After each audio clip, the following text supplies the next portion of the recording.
All right, so here's the answer key for station 4. You're going to notice, and I'll just kind of zoom through each one real quick. In number 12, we had to set up two different ways. To find y, we had to compare small triangle to big triangle directly. But to find x, we could get by with using the fact that we had parallel lines for OP and NO, and then set up a ratio between the 10 and the 20, and the x and the 14.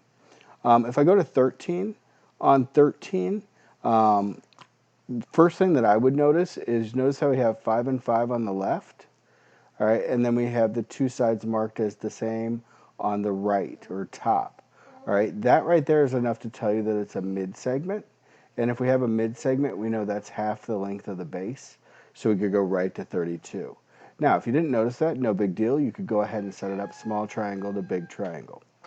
And set up 5 to 10, 5 being the small triangle side, 10 being the total length on the left or bottom, all right, compared to the 16 over x.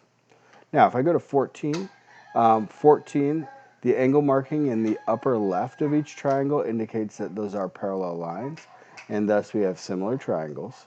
So we went ahead and we want to compare small triangle to big triangle, which would be 10 to 16 on the right-hand side and 15 to z on the tops of each triangle.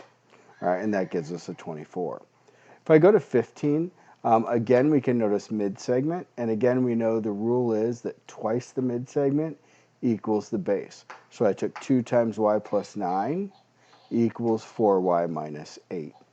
All right, so and then we solved and we got 13. So that's a quick explanation of station 4. All right, good luck on station 5, and I have another video to help you with that one.